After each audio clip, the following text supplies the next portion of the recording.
Also, welcome guys. Welcome to Sports in and Out. Welcome back to our page. Basically, so today's episode, we are going to be asking ourselves questions about sports. Uh, in this on this, we've been hearing around. People have been saying that they don't really know much about sports. So we'll be giving you the little knowledge that we have on this episode. So our first question, we'll be asking different questions. So our first question is going to be simple questions. Who is the only player that can touch the ball within the 18-yard box in a football match? Yeah, so this is just to educate those that say they don't really know much about football. So we are the media guys, and we are sports journalists as well. So we have to educate everyone, each and every one of our viewers about it. So the only player that can actually touch the ball in the 18-yard box is the goalkeeper. So where a defender actually touches the ball, it's going to be counted as a foul, and a penalty will be given to the other opposition. So what do you think about it? Yeah. Yes. Like you said. A goalkeeper is the only person that can touch the ball within the 18-yard box. But we also have to mention that the goalkeeper cannot go beyond that to touch the ball. Yeah. So if he touches the ball after that, that's also counted as a foul. So he can't do, yeah, and he also receives a red card. If And he that's stops, why if you see a game where the goalkeeper comes outside his box and actually touches the ball, the referee can actually give a yellow card to it, and it depends on the gravity of it. They yeah, can give a penalty. it's a red card. Something. It's a Okay. red card. Okay. So A red card is always given yeah. to a goalkeeper who comes outside his box to touch or to stop a counter attack of this. So basically, the next question we're going to be enlightening you guys about is the VAR. So the VAR is the Video Assistant Referee. It's a system that was set up. It was taken from the NBA, that's the basketball league. It was taken from the league and was brought into the football into the football scene to check on different Different plays. plays. Yeah, so the VAR is, as I said, it's the video assistance referee. They are the ones that actually check back for fouls, for possible penalties, for possible red cards, for overturning red cards as well, and overturning some yellow cards. So I've seen some cases where the referee gives a yellow card and it's not a yellow card worthy offense. You see the referee do something, check the VAR or something like this. They'll go check the monitor. If they find you guilty, you get a card or probably possibly a penalty. Or but if it's just for offside goals as well. So you see the ref doing something like this, so that's an offside goal. Like this, it's a goal.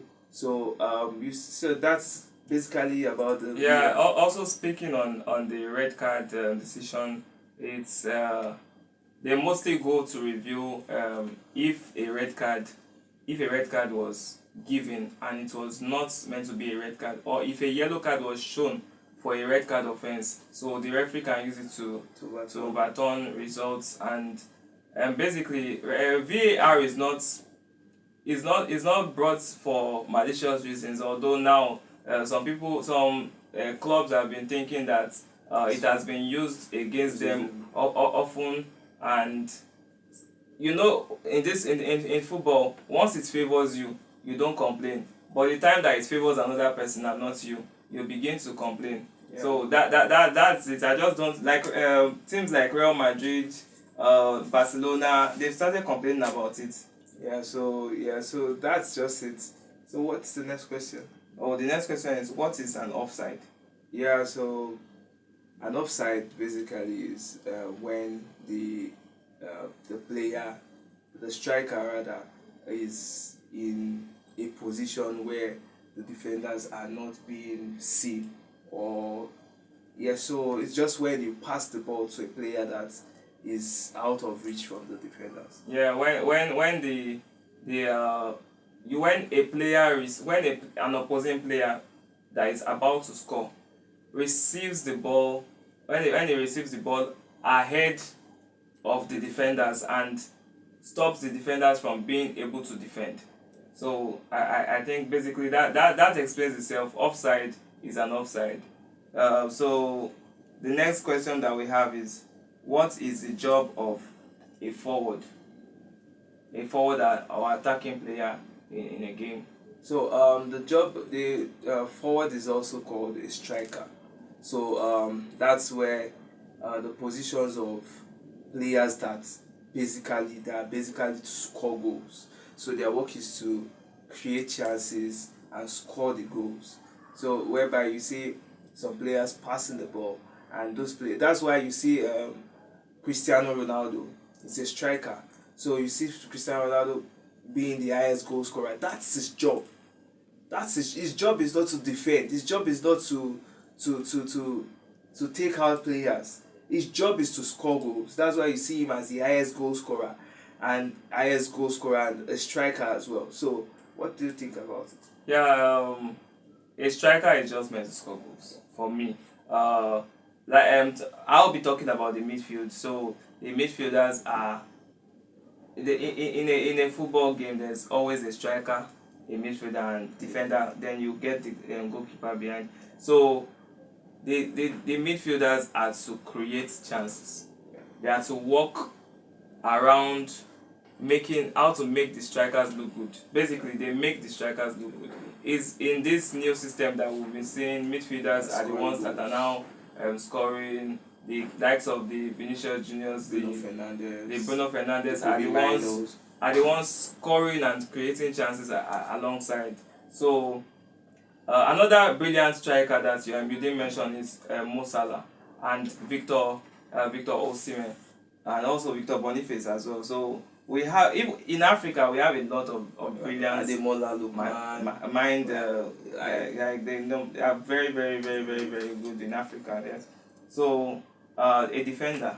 Yeah, a defender is generally someone that protects the goalkeeper and protects balls from getting into the 18-yard box. So they are the protectors of the 18-yard box alongside the goalkeeper. So the goalkeeper's job is to save balls, but the defender's job is to basically defend the position and not put their goalkeeper in a difficult position whereby he will not be able to catch the ball. So basically all we've said is that the striker scores the goals, the midfielder creates chances, the defender stops the goals from scoring, and the goalkeeper basically saves it and the goals. Yeah. So it sometimes we say the clean sheet.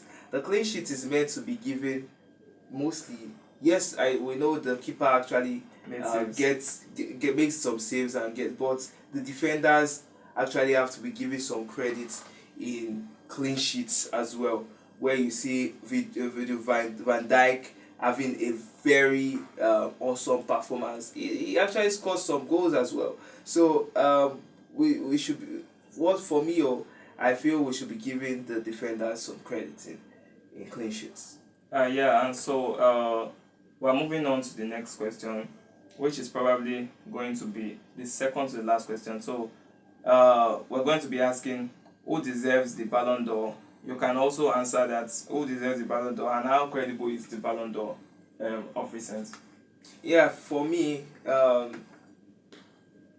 Mo Salah, there are different people that actually deserve the Ballon d'Or. So we have Mo Salah, we have Rafinha, we have Kylian Mbappe. So Kylian Mbappe deserves it if he wins the Champions League, because the La Liga is. But if he wins the Champions League, and Real Madrid is not a team to beat. Yeah, it's also is what's his name? Mo Salah a worthy contender? Like I've been hearing different things like if he doesn't win the AFCON, when the AFCON is not even going to be in contention, when winning the Ballon d'Or this season. So why do we keep hearing that if he does not win the AFCON, if he does not win a major trophy? Yeah, Mo Salah deserves it, and I think Africa deserves a chance to actually take up the position of the Ballon d'Or. But if we say Africa deserves a chance, is it now a sentimental thing that if they don't give it to Africans? Because I'm seeing and hearing different things. Mostly the comparison about Mo Salah being in the competition is done basically By in Africans, Africa and yeah. by Africans. And I want us to know if it's really a credible. According to the statistics, we see Mo Salah doing very great in the English Premier League. And we know the English Premier League is, in quotes, the biggest league and the best league in the world. So I won't dispute that.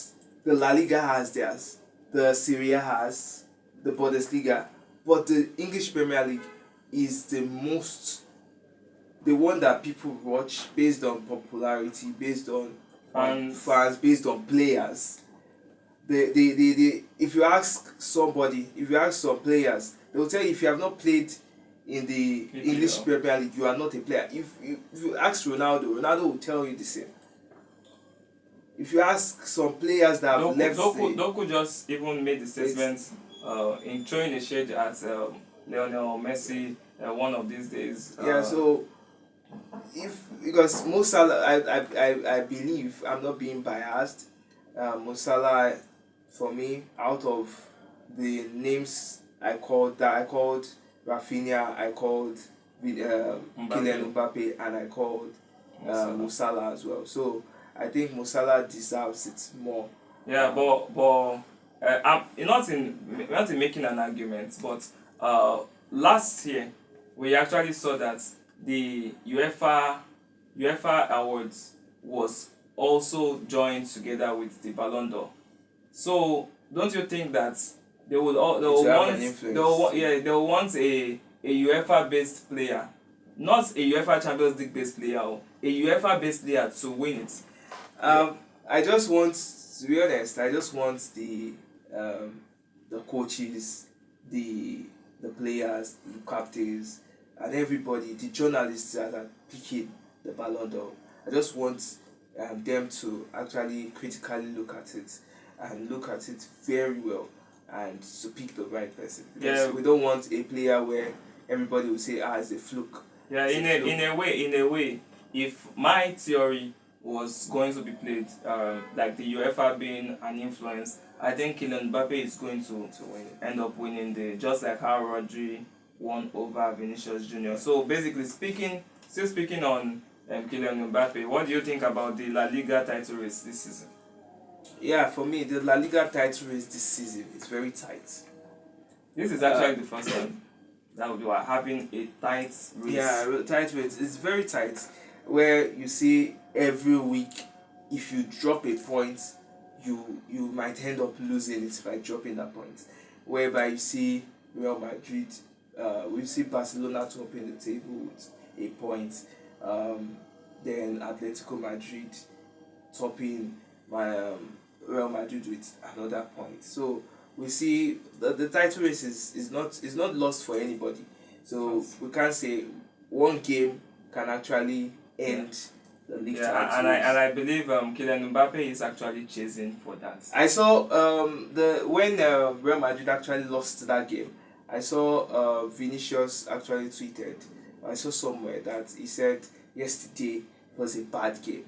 I like as the players are actually acknowledging that the game might not be good. It's not always good every day. Barcelona also has bad games, but I like when a player comes to terms to tell the fans. And apologize to the fans. That's a very bad game, but next is going to be better. So that's going to be it on on our show. I hope you were enlightened Yeah. enough in this episode. I hope we enlightened you.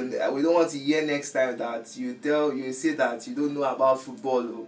So take this knowledge to your friends, to your family, and tell everyone about sports in and out. So don't forget to like, share, and subscribe.